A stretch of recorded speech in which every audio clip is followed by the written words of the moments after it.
इतनी हिम्मत क्यों नहीं है कि मजलिस के साथ खुलेआम सीट शेयरिंग कर कर लड़े? एक कमरे के अंदर इलू इलू कर कर आप सीटें बांटते हो। सार्वजनिक रूप से हैदराबाद की जनता के सामने अभी भी प्रचार में 1 घंटा बाकी कह दीजिए कि हाँ, हमारा मजलिस के साथ समझौता है। आज अमित शाह ने ओवैसी का नाम नहीं लिया, लेकिन ओवैसी के चैलेंज पर पलटवार किया। मैं जब कार्रवाई करता हूं तब तो हाय तौबा करते हैं पार्लियामेंट में, देखा नहीं है आपने? कितनी बड़ी आवाज में रोते हैं।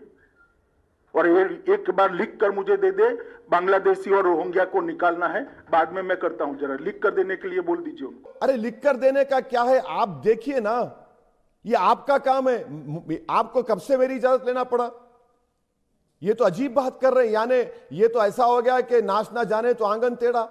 आपका काम, आप मुझसे परमिशन लेंगे? बीजेपी के मैसिव कैंपेन के खिलाफ टीआरएस और एआईएमआईएम मुखर हैं। बीजेपी की नीयत पर सवाल खड़े कर रहे हैं। जवाब में अमित शाह ने अपनी पार्टी के इरादों और वादों का ट्रैक रिकॉर्ड पढ़कर सुनाया। मौका भारतीय जनता पार्टी को दीजिए। हम हैदराबाद को विश्व का आईटी हब बनने के लिए पूरे इंफ्रास्ट्रक्चर की तैयारी करेंगे और मोदी जी का आशीर्वाद है ही है, तो हैदराबाद अपने आप आईटी हब बनेगा, इसको मुझे भरोसा है। कुछ तो बोलो। शाह के एक्शन प्लान पर ओवैसी का पॉलिटिकल रिएक्शन आया। अगर आप तारीख में चले जाएंगे तो मेरे पूर्वजों ने निजाम से मुलाकात इसलिए नहीं की क्योंकि निजाम को मिलने के लिए एक सोने की अशरफी नजराना देना पड़ता था।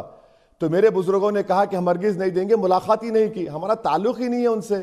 हाँ, हैदराबाद का एक मखसूस कल्चर है, एक तहजीब है, शाइस्तगी है, जबान में मिठास है। हैदराबाद के लोकल चुनाव में बीजेपी ने अपने रणनीतिकारों की पूरी ब्रिगेड को उतार रखा है। हैदराबाद की बिसात पर चली जा रही चाल ने इस इलेक्शन को सबसे बड़ा पॉलिटिकल शो बना दिया है, क्योंकि ये चुनावी लड़ाई भाग्यनगर बनाम नस्लों तक पहुंच चुकी है। आज तक ब्यूरो। क्या हैदराबाद का नाम कभी भाग्यनगर था? क्या हैदराबाद के सैकड़ों सालों के इतिहास में किसी भाग्यनगर का भी जिक्र आता है? क्या वजह है कि हैदराबाद की चुनावी रैली में पहुंचे योगी आदित्यनाथ ने हैदराबाद का नाम बदलकर भाग्यनगर रखने की बात कही? हम सबको तय करना होगा कि हैदराबाद को भाग्यनगर बना करके फिर से विकास की नई उपलब्धियों में पहुंचाना है। उनकी नस्लें खत्म हो जाएंगी, नाम तब्दील नहीं होगा इंशाअल्लाह। भाग्यनगर पर सियासी भिड़ंत का सच।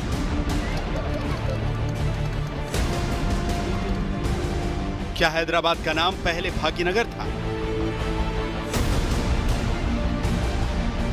भाग्यनगर कितनी हकीकत, कितना अफसाना।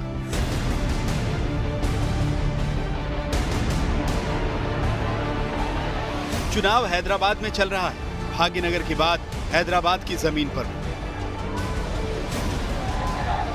लेकिन अब भाग्यनगर का सच पूरा देश जानना चाहता है। क्या भाग्यनगर पॉलिटिकल जुमला है या हैदराबाद की ऐतिहासिक सच्चाई? वैसे आप हैदराबाद और निजाम के इतिहास के बारे में जानते होंगे। हैदराबाद के निजाम के रोल के बारे में पढ़ा होगा और सुना भी होगा कि कैसे सरदार पटेल के कड़े और बड़े फैसले की वजह से हैदराबाद का भारत में विलय मुमकिन हुआ था। नमस्कार, मैं हूं अंजना ओम कश्यप। हमें उम्मीद है ये वीडियो आपको पसंद आया होगा। लेटेस्ट खबरों के लिए यूं ही देखते रहिए आज तक, और इस वीडियो के पसंद आने पर लाइक, शेयर एंड सब्सक्राइब करना ना भूलें।